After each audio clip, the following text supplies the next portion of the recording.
Hello and welcome. In today's video we are going to build a desktop application for macOS by using Electron. The goal for this project is to build a simple text editor that will allow user to create and edit textual files with some basic functionalities. Now that I created a new file, I'm able to edit the content. So after that, I can create another file, which will be file2.txt, and I will also add some content. By the way, don't forget to subscribe to my channel. And now I can switch between these two files. And I will also show you how you can set and configure the app menu with some custom options, and also with some default options for the text editing. For styling, we are going to use some basic CSS skills. I will basically start with the empty folder and I will run npm init in order to initialize the npm package. I will install Electron by running npm install, and I will add a d flag because it should be saved as a dev dependency.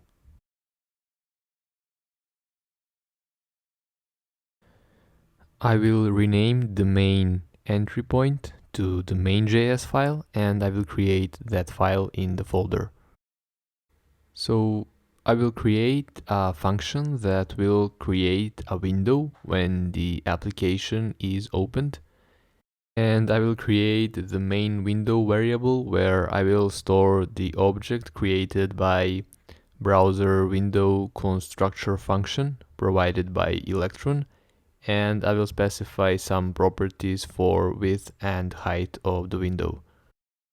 We should also specify what is the HTML document that will be opened by the main window, and we are going to use load file method from the main window object, and inside I will add index.html as an argument. I will create that file afterwards, and before that I will import the app module from Electron, which will control the lifecycle of the application, and I will call when ready, which will return a promise that will be fulfilled when the Electron is initialized. So inside the then callback I will pass the create window function. Now we can create the index.html page, and I will just use this empty template and I will write hello Electron, just to have some content when the Electron app is started. And for starting the app, I will create the start script which will initialize the Electron application. Now when we run npm run start, the main window will appear and the index.html will be opened. And this is great, but if we want to change anything in our codebase, for example, something in the index.html, we will not have the live reloader inside the Electron app. So in order to make development easier, I will install electron-reloader package, which will watch our files and retrigger our app on every change. And this package should also be part of our dev dependencies. In order to make it work, we need to include it inside the main.js.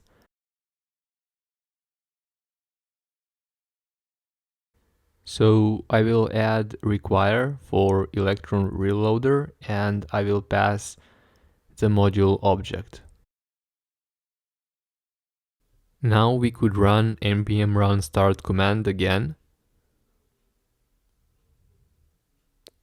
And if I change something in the index.html, these changes should be visible in the Electron app. You might notice that we have the toggle developer tools option in the menu bar, which is just a regular browser inspect tool. And we can set it open by default by running main window, web contents, and I will run a method open DevTools. So this method will open the DevTools when the app is started, and later we will limit this behavior only to development environment. Now let's continue with creating some UI elements in the index.html. First, I will create a custom title bar element because I don't want to use a default one. And I will add a main element below it, which will be a wrapper element for the text area. And I will also create a CSS file where I will add some styles for this template. I will start with a body element and I will add a background color. So let's choose this one and use a color picker.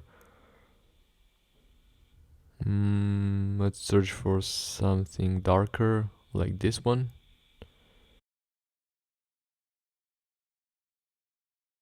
And I think this one is pretty good. Let's check the Electron app and you will see that this background color isn't applied to the body element, and we will need to include styles.css file into the index.html file. We will use a regular link tag with rel and href attributes, like in any other HTML document. Now we should see this beautiful background color, and let's continue with styling title bar. We could set some fixed height of 50 pixels and width to 100%. We can also add a background color to distinguish it from the other elements. So many colors, I'm not sure which one to choose. So let's choose this one and see how it looks. I don't like this combination, so let's change the body background in order to have the same tone as the title bar. So I will just pick some darker color. And this combination is much better.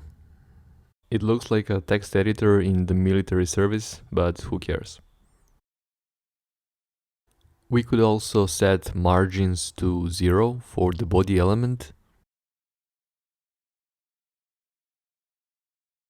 In order to remove default title bar from the application, we will need to pass a special property to the main window object, which is title bar style, and I will set it to hidden inset.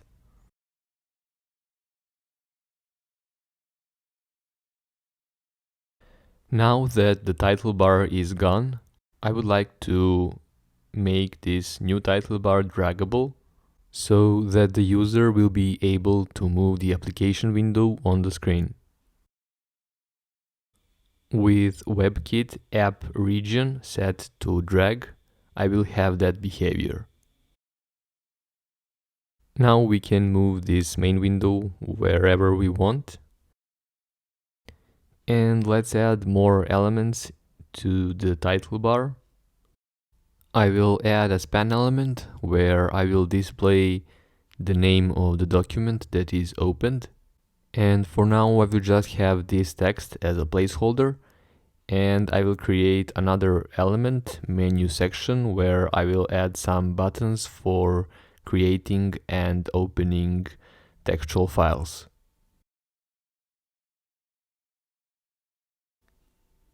This is how it looks right now, so I will add some styles to make it look better.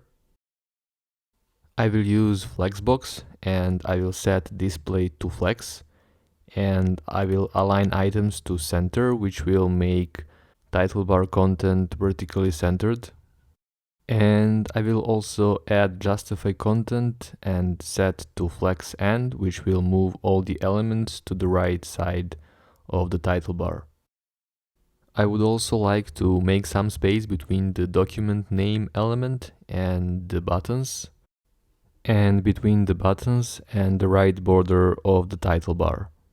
So I will select this span element, document name, and the menu section as well.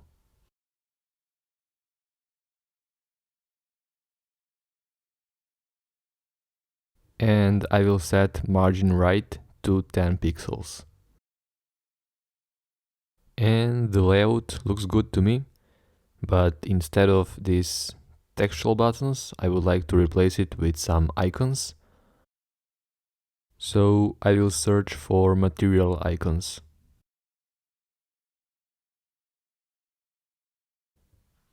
And here is the website. You should go to the GitHub repo where you will find a link tag that you should include in the head element of the index.html page.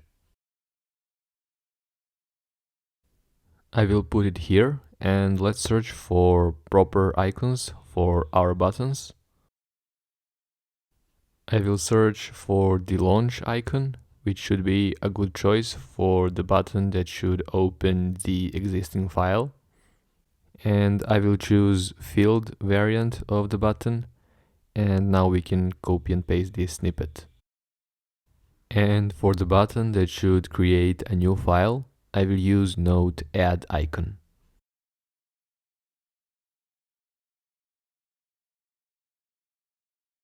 And this is how it looks with newly added icons. And we could also play around with styles for these buttons. I will write a selector for the buttons, and I will copy and paste this background color so I can use a color picker in order to choose a proper background color.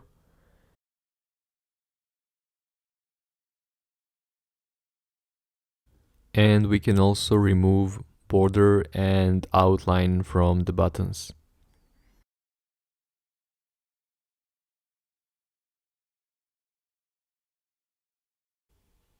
Maybe we could choose a lighter background for the buttons.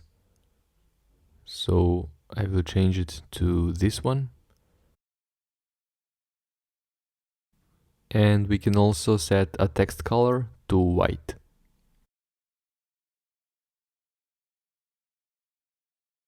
So this document name text is now white. Now we can move to the main element where we should add a text area. And let's check it out how it looks in the app.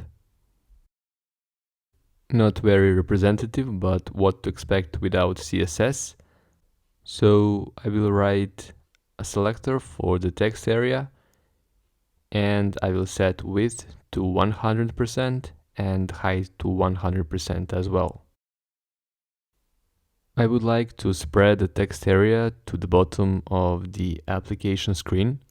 And in order to do that, I will use a flex layout, and I will set display flex to the body, and I will set flex direction to column. And the current height of the body element is equal to the height of the inner content. So I will change it to 100 VH, which is a viewport height. And for the main element, I will just set flex to 1, which will make this element take the entire vertical space. We could also add some padding to the main element in order to make some space between the main element and the text area. We can also remove this white background color, and I will set a transparent background. Luckily, I don't have to use a color picker for that. And for the text color, we can use white, and we can also remove border and the outline. Now the text area content will be white. And the thing that really annoys me is this resizable feature of the text area. And we can remove it by setting the resize to none. Let's test our layout a little bit by writing some text with a lot of new lines. And if the text exceeds the height of the screen, we will have this nice scroll bar to the right side. And now I will introduce another JavaScript file, which should be in charge for manipulating the DOM elements and for the UI of the application. And before adding any additional files, I will add a meta tag for content security policy.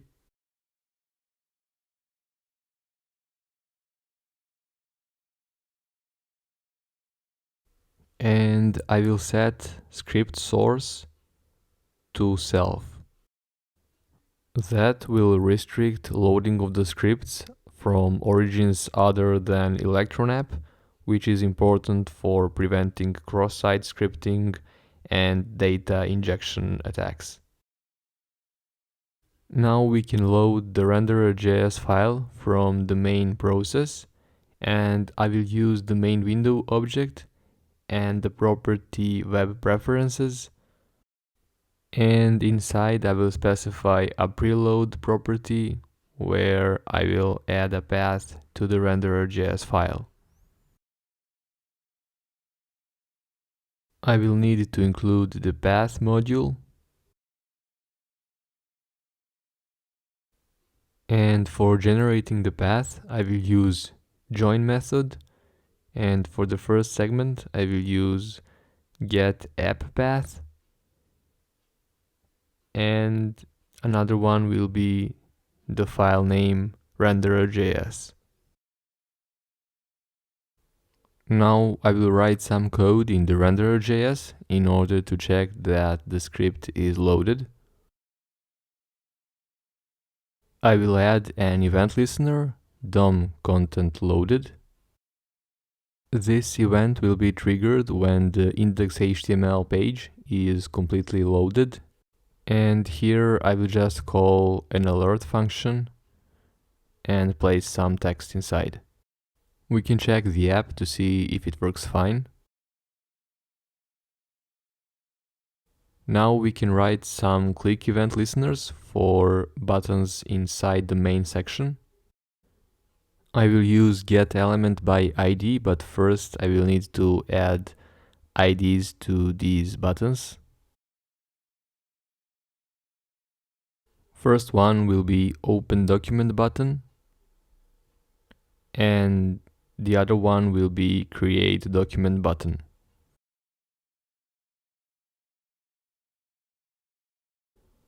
I will write the event listener for the create document button first.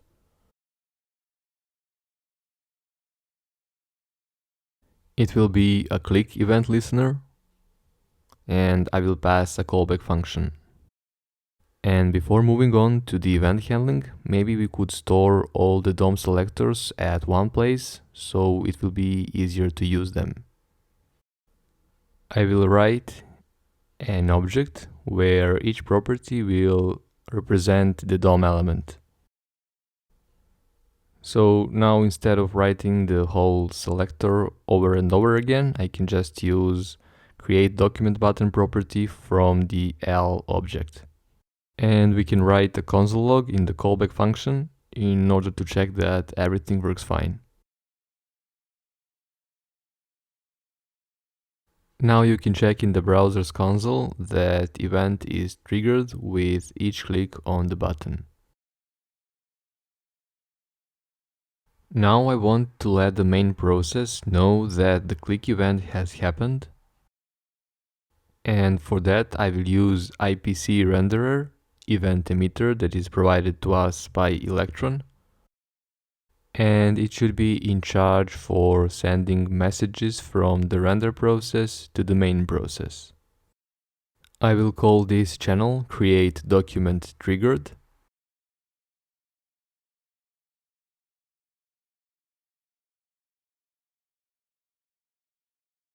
Now in the main process we can listen to this event with ipcMain module, which is also an event emitter. And with calling the on method, we will listen to events from the renderer. I will pass a channel name as an argument and a callback function that should be triggered. I will use dialog module from the Electron because I want to show save dialog, which should allow user to save the file. And the first parameter for this method will be the browser window, which is the main window in our case. So I will need to make it live outside of the create window function. Now I'm able to pass it as an argument, and the second parameter will be options object. And here I want to restrict the dialog only to files with txt extension. So I will achieve that by passing filters property. And since the show save dialog will return a promise, I will provide a then callback. And we should have access to the file path from the promise value. That should be the path of the file that is created from the dialog. And I will just console log that value to make sure that everything works fine.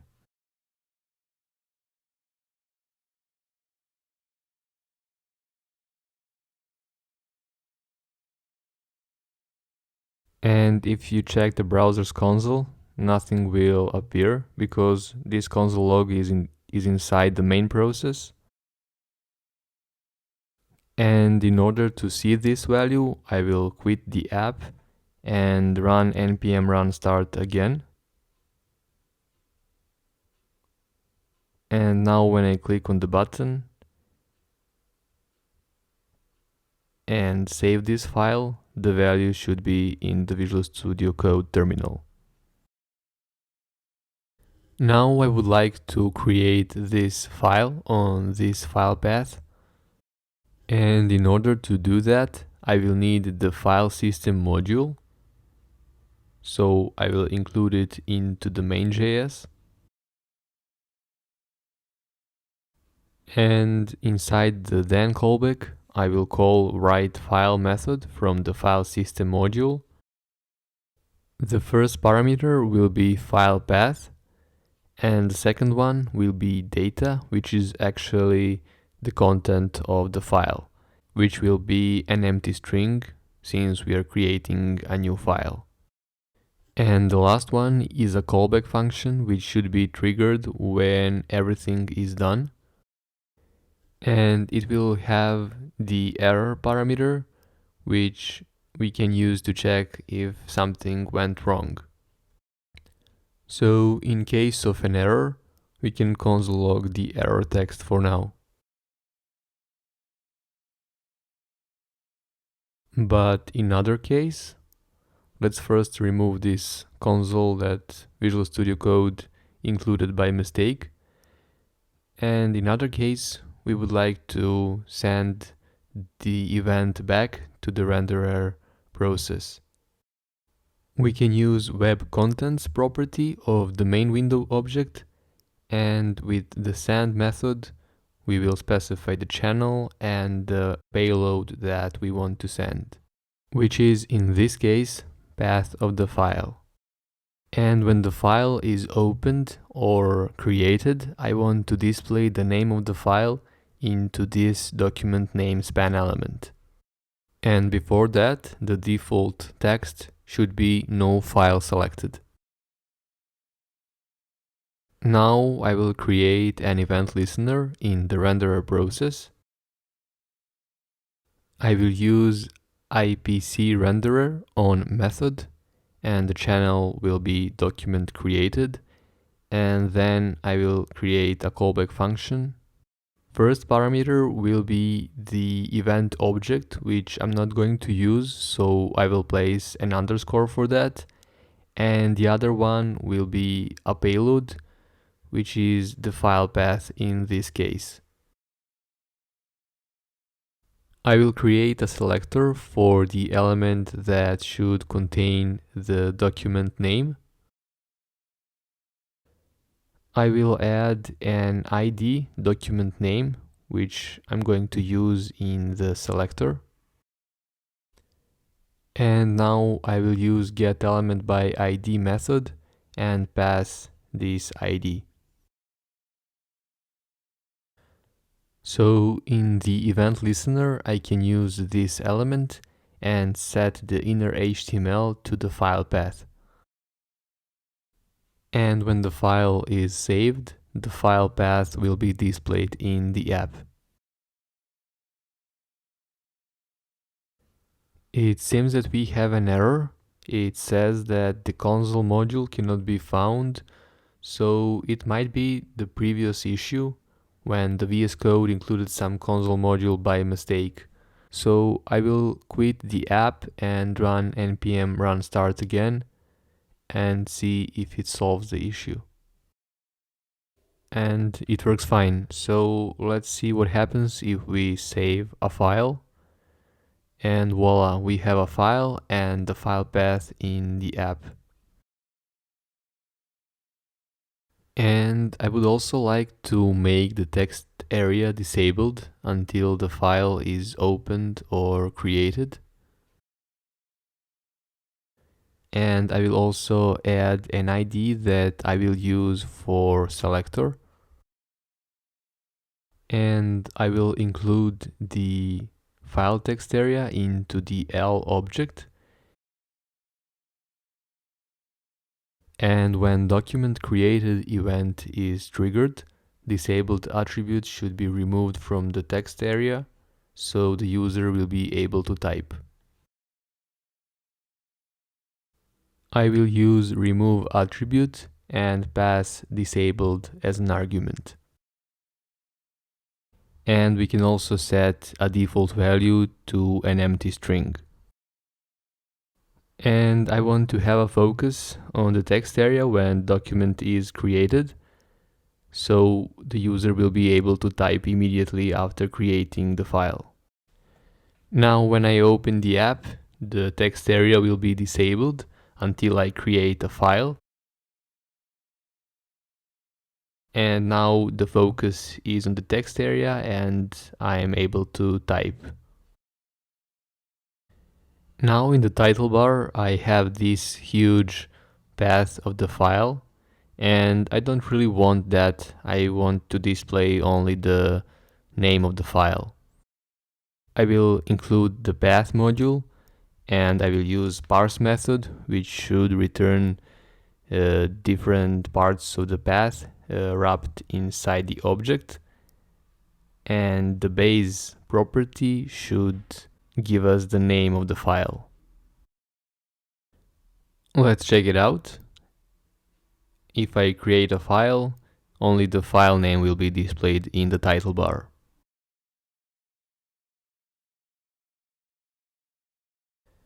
Now I will add another event listener, this time for the Open Document button. And I will add a selector into the L object.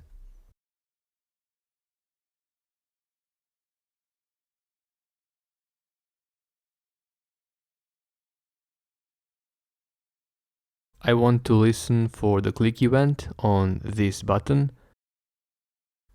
And in this case, I want to emit the event from the render process. And the name of the channel will be Open Document Triggered.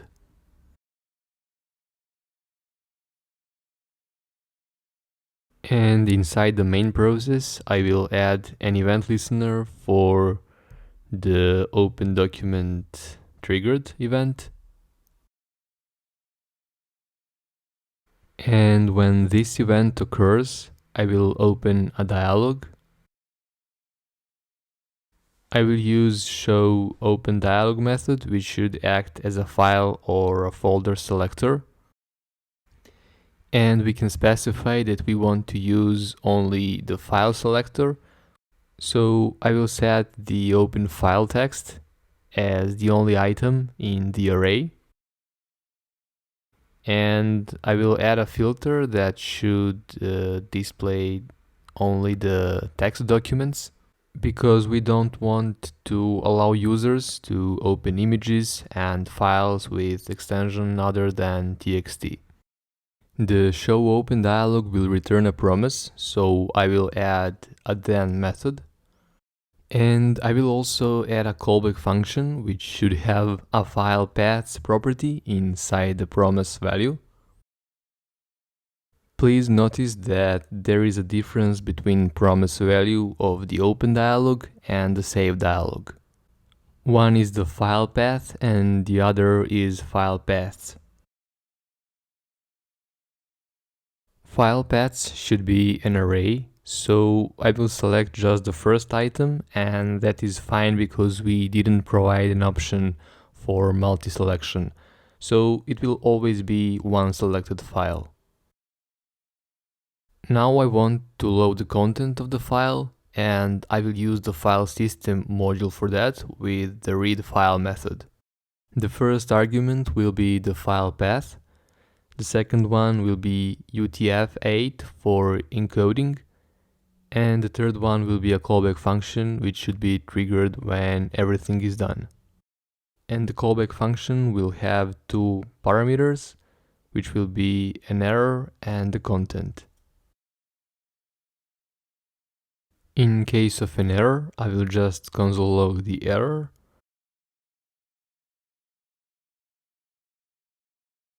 Otherwise, I will send the event back to the render process with a name document opened. And I will send an object with file path and the content of the file, which I will use to update the title bar and the value of the text area. Now I will add a listener for this event in the render process. So I will use ipcRenderer and listen for document opened event. First parameter in the callback function will be an event object, which I'm not going to use, so I will just use underscore for that. And the other one will be the object that we send from the main process, which should contain file path and the content. Now we should update the title bar with the name of the file, and I will use the same block of code from document created event. We should also remove disabled attribute from the text area. And for the text area value, we are going to use the content that is sent from the main process. And I will also trigger a focus event. So you can see that there is no much difference between document opened and document created event.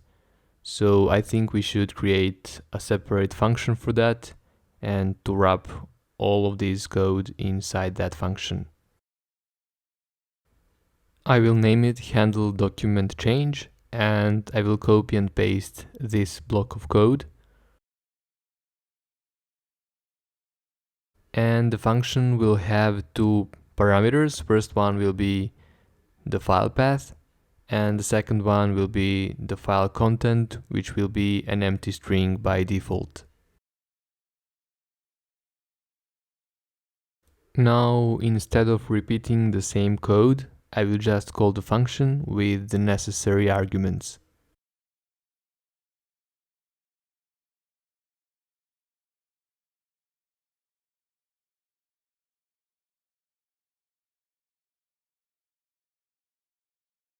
Now the code is cleaner, and let's check the main process if we should remove something.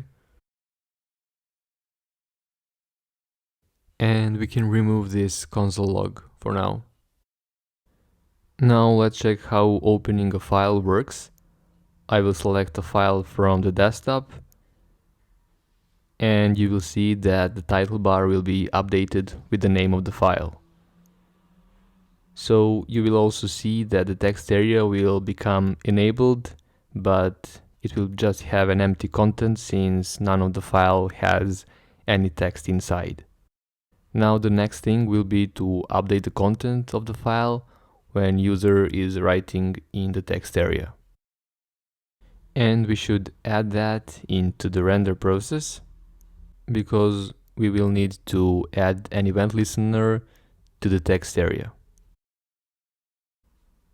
I will use the text area selector and I will add an event listener for the input event, which should be triggered on every change of the text area value. So every time user types something, the event will be triggered. And I want to emit the event that the file content is changed. And I will pass the value of the text area as the payload.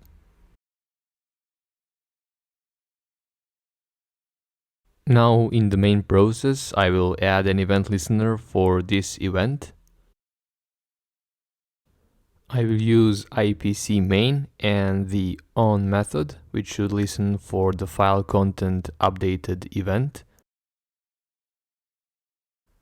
The first parameter will be the event object, which I'm not going to use, and the second one will be the payload, which is the text area content.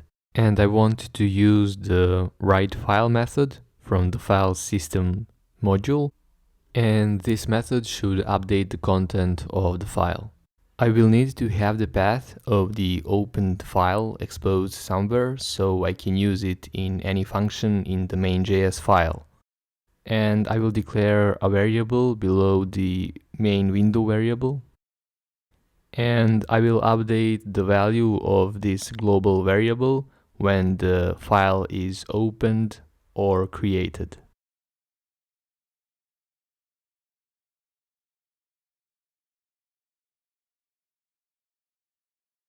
And now we can use that file path as an argument for the writeFile method. And the second argument will be the file content, which is the text area value.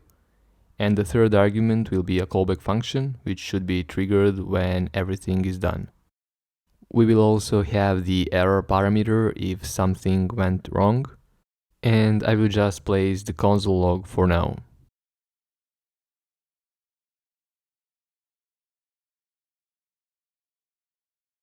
Now when I open the file, I will be able to type something in the text area and the file content will be updated. I will open another file and open the previous one, and the content is there in the text area. I have to say that this is not a very performant way to update the file content because we update the file on every user's input in the text area, but this is the simple text editor, so we should be forgiven. And I also don't want to use console log for errors. I want to display something to users in order to make them know that something went wrong. I will create a handle error function that should display a notification with the error message. I will import notification module from Electron. And it should have the title and the body of the message. The title will be error text and the body will be something generic like something went wrong. And it is also important to call the show method at the end. Now we can replace console logs with the handle error function.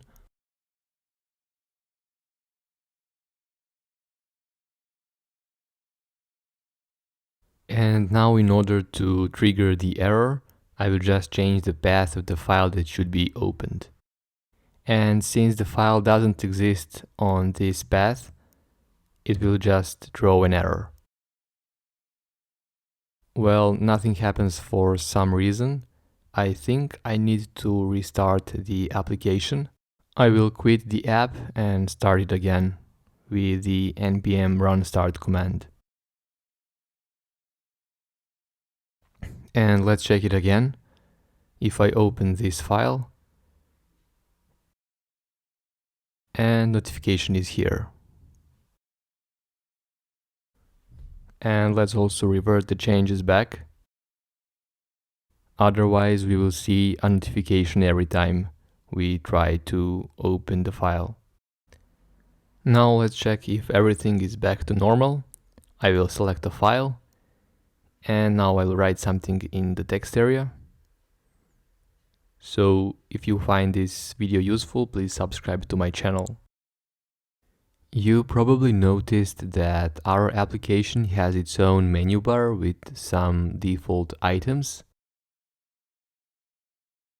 We have select all, cut, copy, paste, and other actions that we can use along with the shortcuts.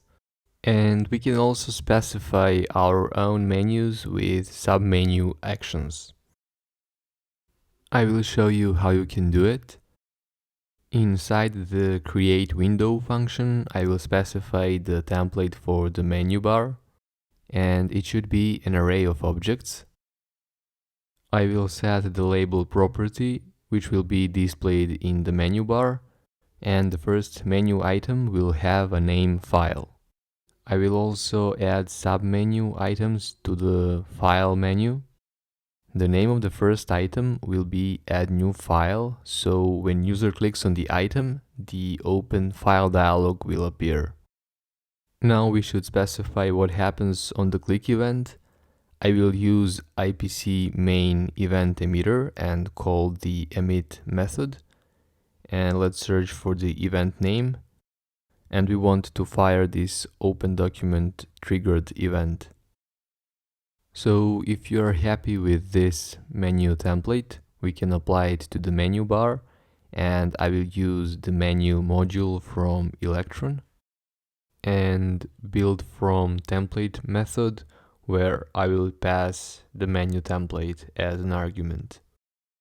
Now that we created the menu, we can apply it by set application menu method. And let's check how it works. In the menu bar, there is a new option, add new file. And when I click on it, the open file dialog will appear. Now we can add another option, which will be for creating a new file. And clicking on this item should trigger create document triggered event. You could also add some items with default behavior by specifying their role. And you can find all possible roles on the Electron documentation page.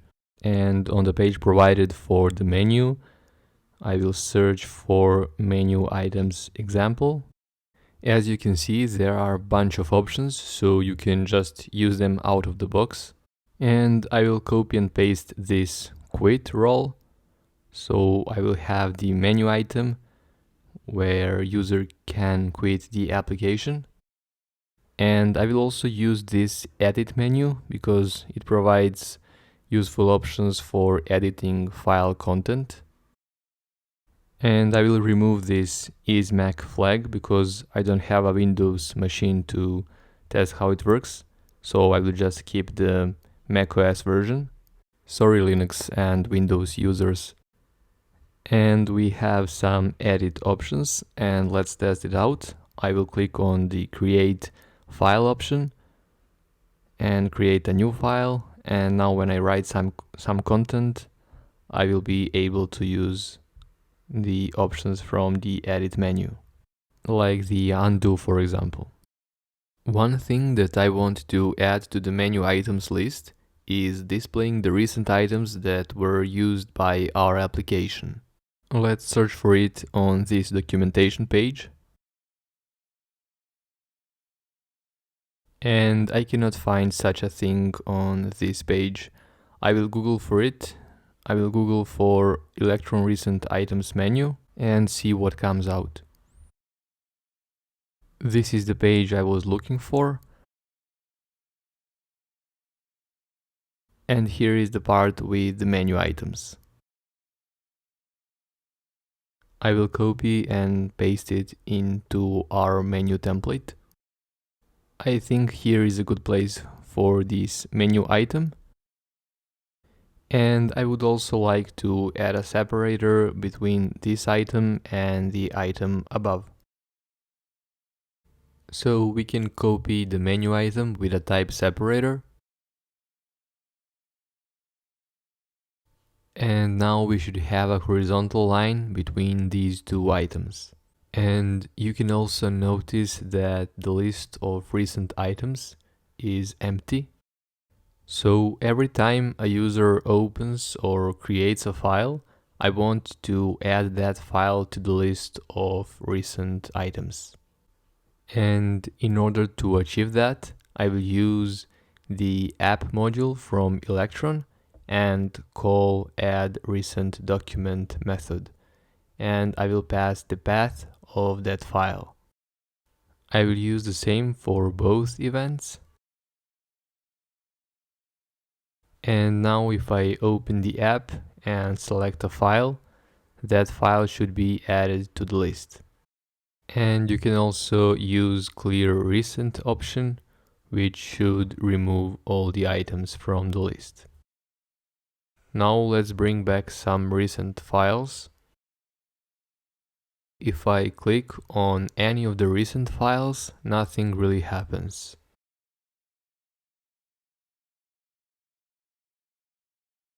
So in order to make this work, I will need to attach a new event to the app module. I will use the on method and I will pass open file, which will be the event name.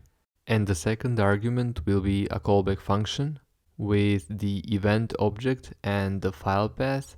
And for the event object, I will just use the underscore since I'm not going to use it. So I would need to create a separate function that should trigger this read file method from the file system module. And before that, I can move this handle error function above the open file event handler.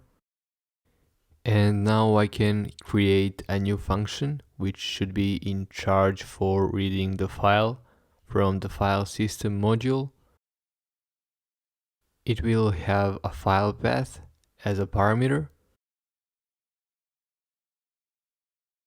And we are going to move this whole read file part into the function.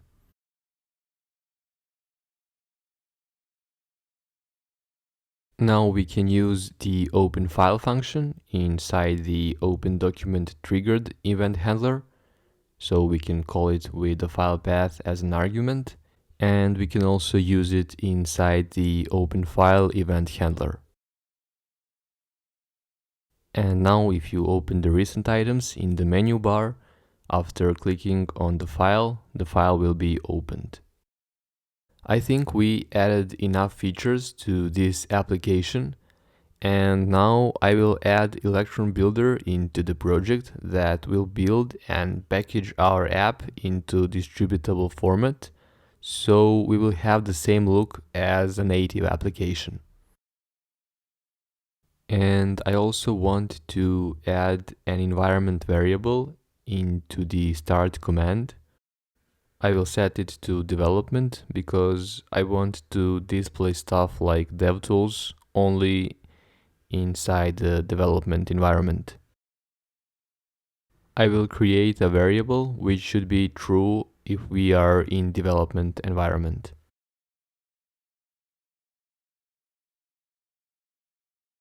I will check the environment variable and see if the value is development. And now, for example, electron-reloader is not something that we are going to need in the final build of the application.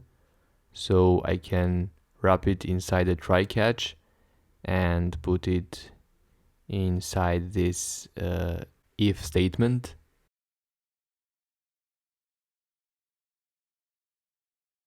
And we can do the same for the DevTools.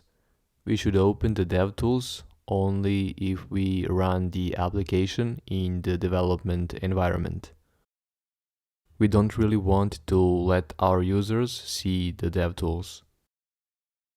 Now let's add a build command that should run electron-builder and pack our application.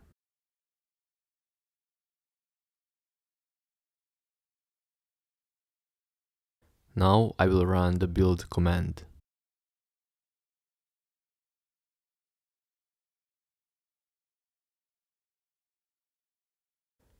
And the dist folder will appear, and I will open it with a finder, and here we will find the installable files.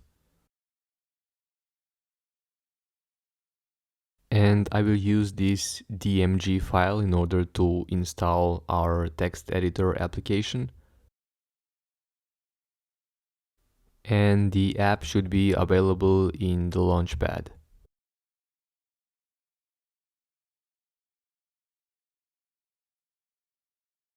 And here it is, without DevTools, just a clean app.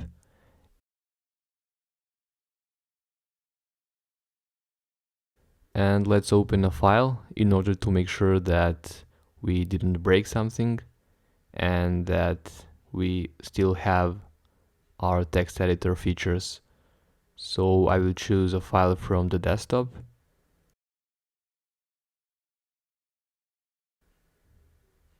This one is appropriate for the end of the video. Great, this works, and let's try with typing something.